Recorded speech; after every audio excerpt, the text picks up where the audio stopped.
Hi, I'm Joan Benoit Samuelson, long-distance runner and marathoner.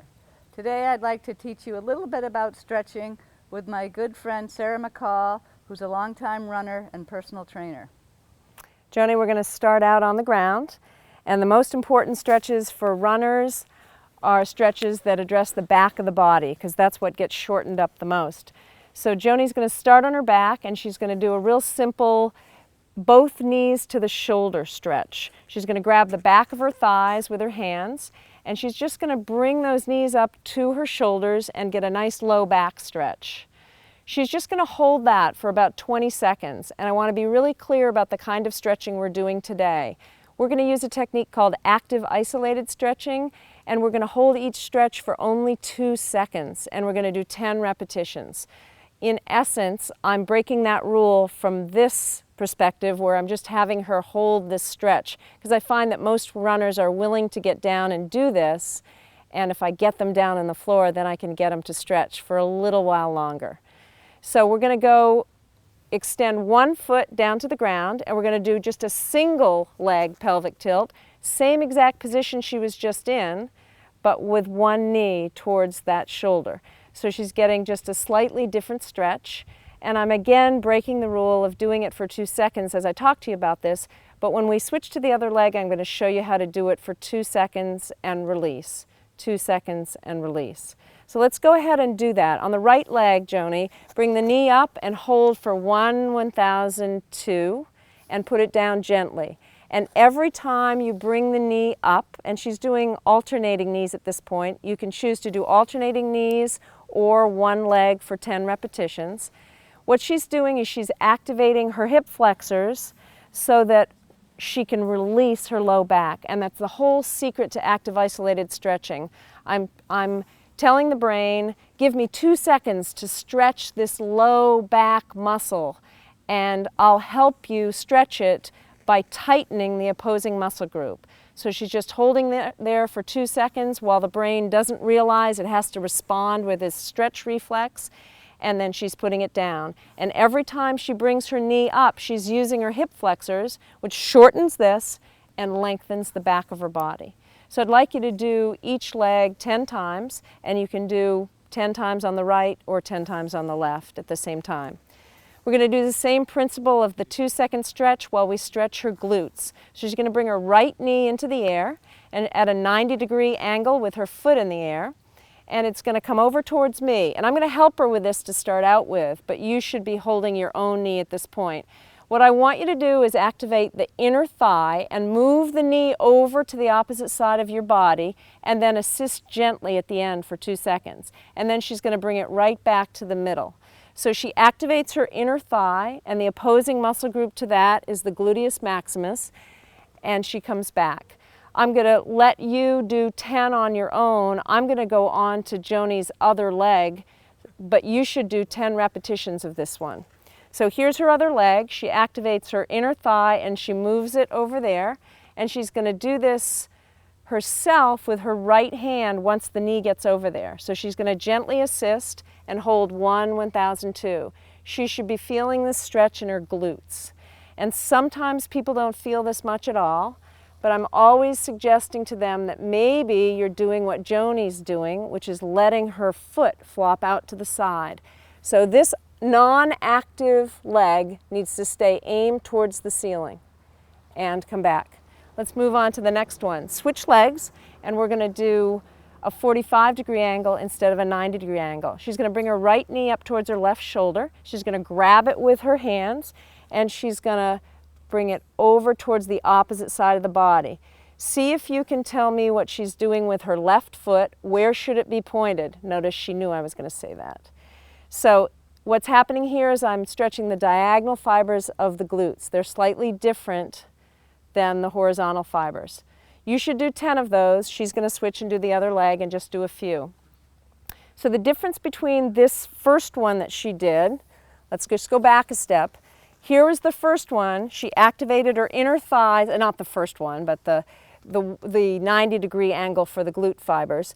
She went over horizontally that way, and she activated her inner thigh, and then she pulls gently with her hands. The second kind we did, she started with her knee up closer towards the shoulder and she went over. So those are different fibers of the glutes. So there, we've done your glutes, 10 repetitions on each side. Now we're going to do your piriformis. So she's going to extend that leg. She's going to use her stretch strap, which isn't really a stretch strap. She's going to put this loop on her foot, on her right foot. It's, do you have anything else you could use besides this? We'll have a yoga strap or even a dog leash. Yes, a yoga strap, a piece of rope. And what she's doing is putting the middle of it around her foot, which is absolutely fine. She could also put one of the loops around her foot. She's going to bring that knee towards her opposite shoulder. And then what's going to happen is I'm going to have her pull down on this side. So this is a slight torque. So the knee stays positioned here and the foot comes towards me. So it comes towards the opposite side of the body. So what's going on with her non-exercising foot? Is it towards the ceiling? It should be. Towards the sky? It's flopping out to the side, so I'm going to have her correct that. And then we'll do the other side. So she chose to have the middle of the strap around her foot. She's going to release that one, and we're going to move on to the other leg. So let me show you the loop version. Here's putting the loop around her foot. She's going to grab it with her right hand. She's going to bring this over to her opposite shoulder. And she's going to bend her knee quite a bit. And she's going to pull down towards the ground with her right hand. So it's a very small amount.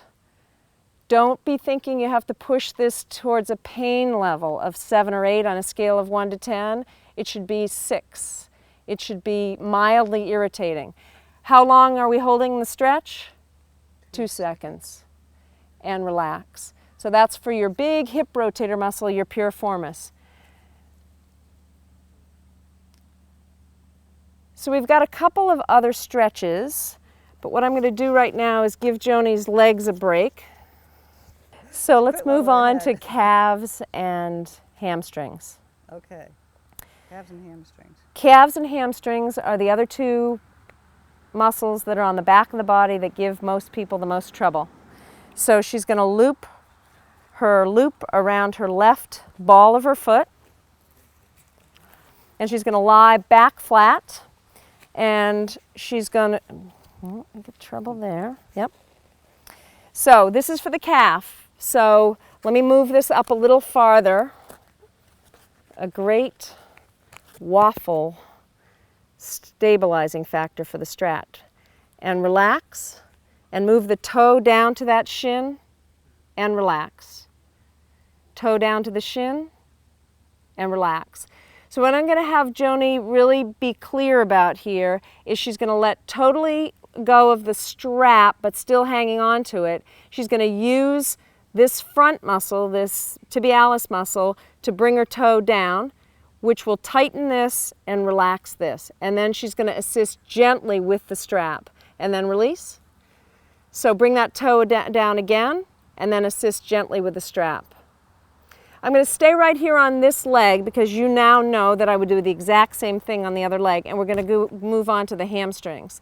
So the leg is going to come down all the way to the ground, and Joni's going to tighten up her quad muscles so that her hamstrings will loosen. She's not going to use the strength of the strap to pick it up. She's going to use her strength in her quad. She's picking the leg straight up into the air, and when it gets up here, then she gives it a gentle tug. So she gets a little bit of a stretch in her hamstring, or a lot of stretch, depending. Mildly irritating. Exactly. Drop the leg down. There was 2 seconds. Relax the quad, release the quad, lift the leg. So she's not really helping too much with the strap. She's using the power in her quad so that this shortens and this lengthens and come down. So let's do about 3 more repetitions. Use the strength of the leg to lift it up. Just allow the strap to hang out there, and when you get to the point where you're kind of stretched, but you have another ½ an inch, she pulls gently. And 2 more times. So as with all of these, do 10 reps for 2 seconds of each leg. And if you find that one leg is more tight than the other, do 2 sets there. Do 10 sets if you've got the time. So she's making sure that she's using the strength of her leg so that this will relax. And she's done. And come all the way down. Sarah and I have just showed you some core stretching and foam roller exercises that have helped to maintain my running level of fitness over the last several years. I'm a creature of habit, and when I want to go for a run, I want out the door ASAP. So what I do is get on with my run, but I always make sure I save time at the end of my run to do the exercises we just shared with you. Thanks so much for listening, and enjoy your next run and strength, stretching, and foam roller session.